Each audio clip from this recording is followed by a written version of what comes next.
All right, YouTube, this Detroit's HPTV coming to you out of Detroit.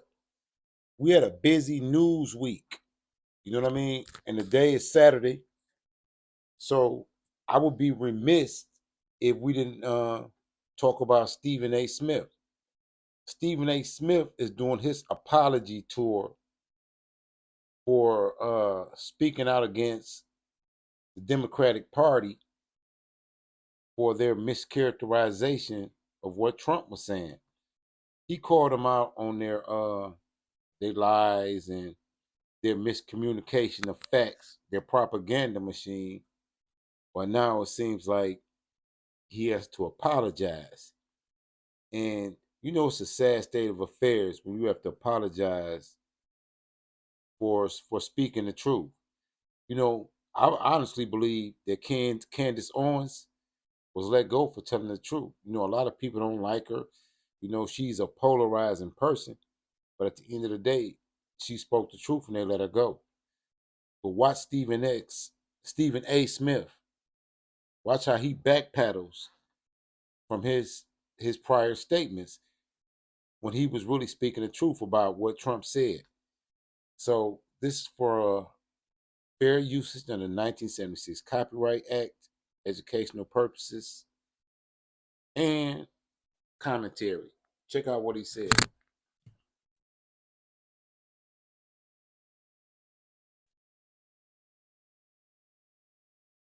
Donald Trump's comments on a quote. All right. Still to come right here on the Stephen A. Smith Show. Did you hear Donald Trump's comments on a quote bloodbath if he's not reelected? I've got several thoughts on that matter, plus calls, tweets, and then some up next. It's the Stephen A. Smith Show. Don't go anywhere. Welcome back to the Stephen A. Smith Show right here over the digital airwaves of YouTube. I want to take a moment to get into a little politics because there was a website called The Spun that released an article about me, and it was entitled, quote, Stephen A. accuses the media of being unfair to Donald Trump. The subject of the article was a post, essentially one that I tagged to a video that was released by Elon Musk on a speech that Trump was giving the other day.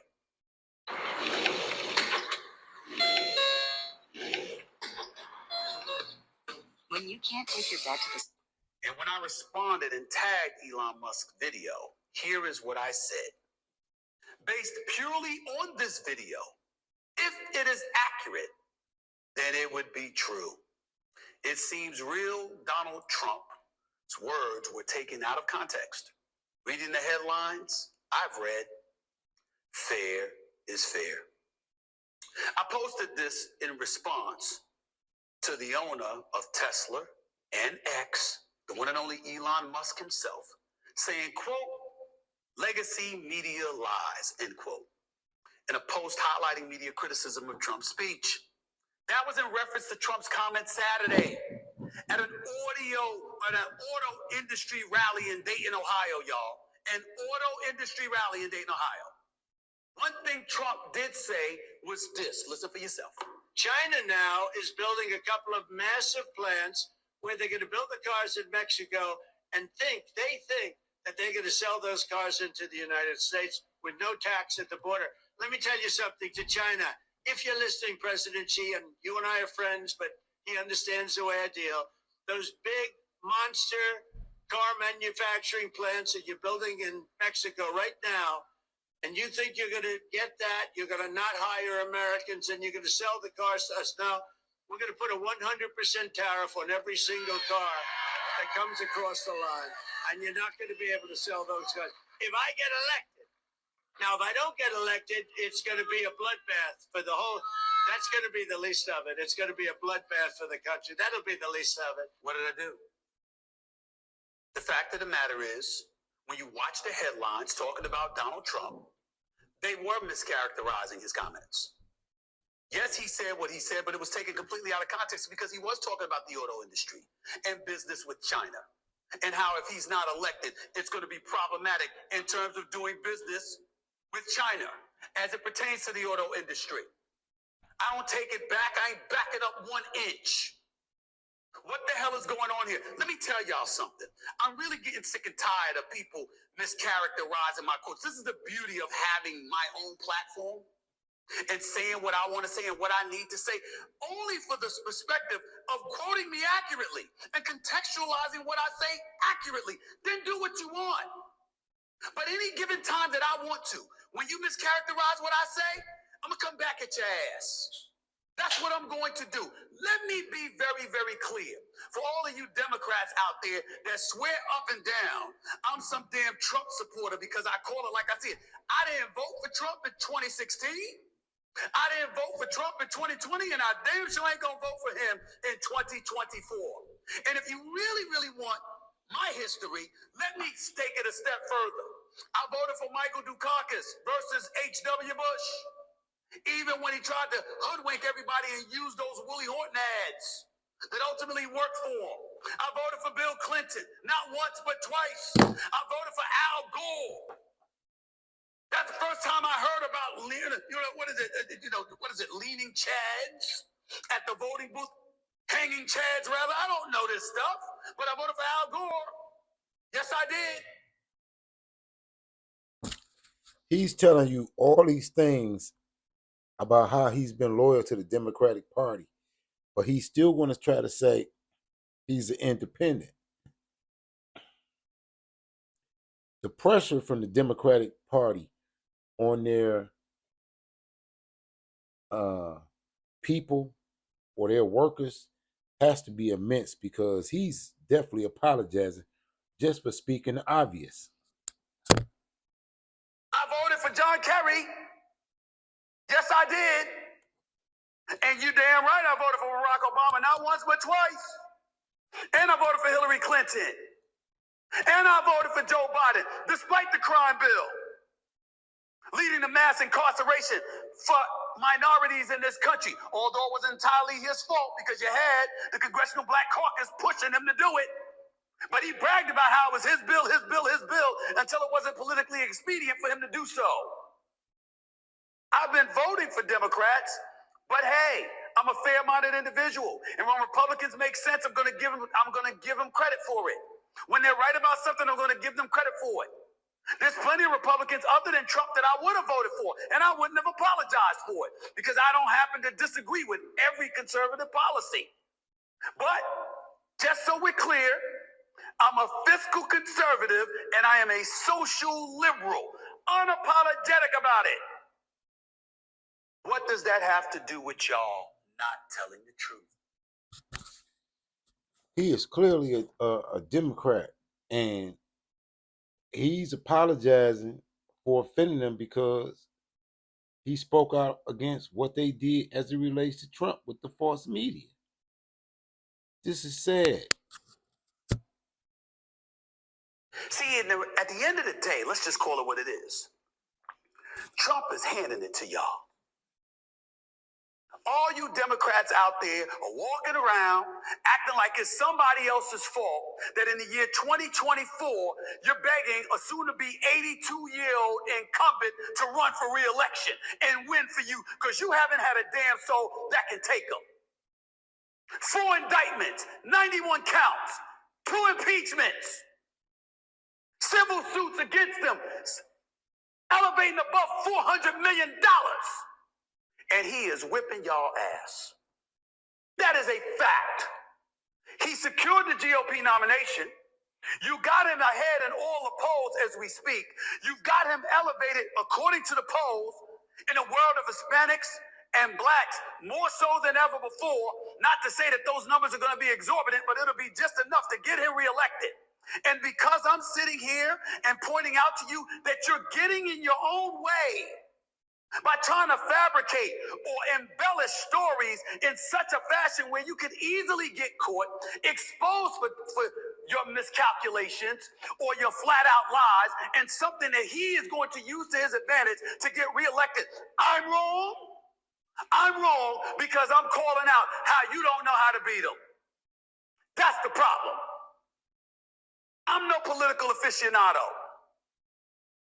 But I've been on the record saying I'd love to go against Trump in a debate. You know how embarrassing that is that I could say that? Because he beat y'all. You can't beat him.